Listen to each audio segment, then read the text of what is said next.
Hi, I'm Susan Krautbauer, and I'm passionate about mentoring midlife, mid-career, 30 to 50-somethings. You've heard me say it. I act as a guide who's a bit farther down the path, helping my clients zoom out to see the big picture and map out where they want to go, and provide a heads up about obstacles along the way that might derail their forward progress in life or work. Last week, our time together was filled with hard, cold statistics about making a pivot in midlife to become an entrepreneur and how that can be a logical, profitable, and rewarding choice in midlife. If last week inspired you to pull out that BHAG goal, that big, hairy, audacious goal of starting your own business off of the shelf, well, today we're going to be talking about making a plan B, escape from your current J.O.B. What's stopping you from walking out of your job to start your own business today? Well, it's likely going to be one of two things: common sense or integrity. Both are very valuable commodities. Common sense: you most likely have commitments, obligations, responsibilities that show up monthly, weekly, even daily. Think that mortgage or school loans or car payments, heck, your groceries. Common sense tells you it would not be smart to risk any of those necessary contracts and commitments with any brash, spontaneous decision or action. It could cost you dearly, both in the immediate future and long term. Also, you will put both yourself and your new business under immense pressure if you are under the gun right off of the starting blocks. It's significantly better to have the support of your family, your banker, and countless other individuals and networks of support when you are starting a new business venture. Integrity, it's a critical tool. It's super important not to burn bridges as you surge forward in pursuit of your dream. An old saying is, the toes you step on today may be the tuchus, that's the G-rated version, you have to kiss tomorrow. Again, the toes you step on today may be the tuchus you have to kiss tomorrow. Integrity and trust takes a long time to earn, including the integrity you have earned at your current place of work, both with your employers and your work colleagues. These people could well be some very useful and influential contacts to your business a little bit further down the road. It is unwise and unhelpful to put your integrity in jeopardy when it's absolutely, completely unnecessary. So, instead of just pulling the plug, it's important to plan your escape from your current job with both common sense and integrity in mind. Put first things first as you're getting ready to launch. It makes good sense to do plenty of research on your new business and get all your questions answered before you make any huge decisions on anything. So consider this. Get an insider's opinion. If you could get an inside view of the business, that it would really serve you well. I mean, standing outside looking in is a whole lot different from being on the inside looking out. It could save you so much time and money. Find someone who has already walked the path you intend to tread and ask them, if you were doing this all over again, what would you do differently? Their answer will probably be some of the most valuable conversation and information you could possibly have as you are getting ready to launch your new business. How will you generate a profit?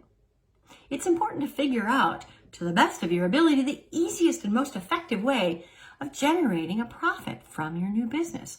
Finances can make or break not only your business, but also your spirit as you launch into a new business.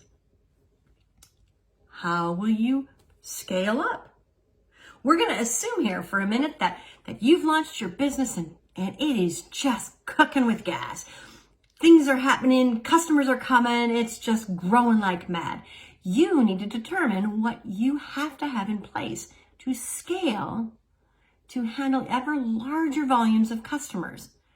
Customers are key because if they are unhappy and they are not getting the response, the information, the shipping, the delivery, the results that you promised, they'll leave and they won't provide you with referrals.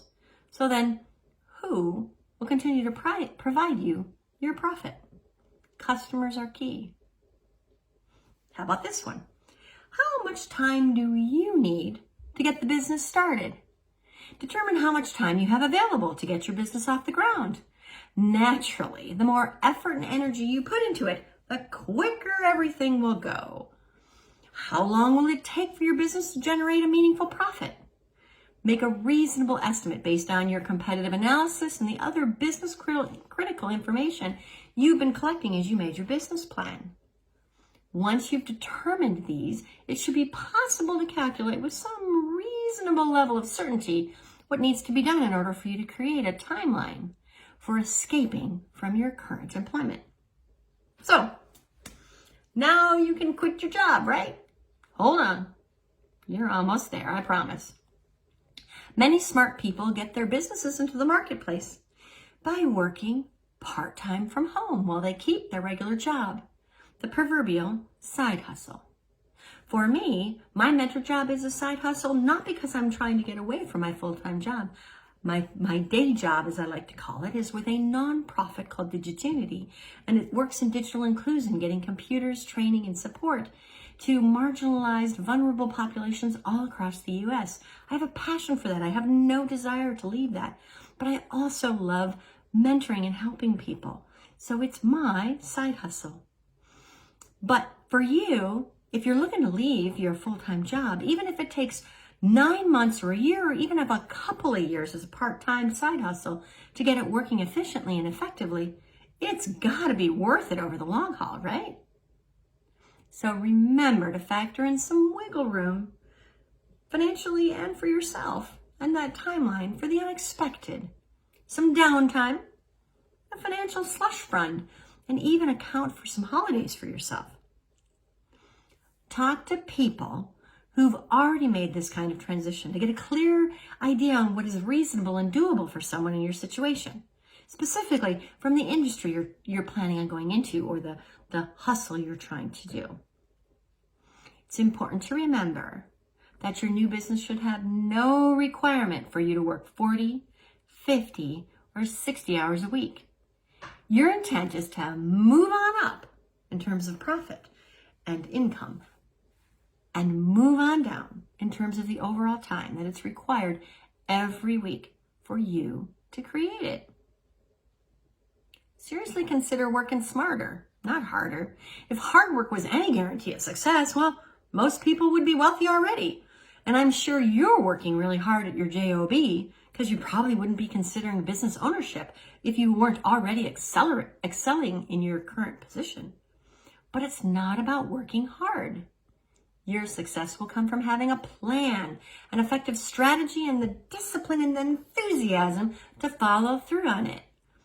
Once you're confident that you have a profitable business plan and you're working part-time on your business and showing some profits, that's the time for you to work out a sensible plan to quit your job.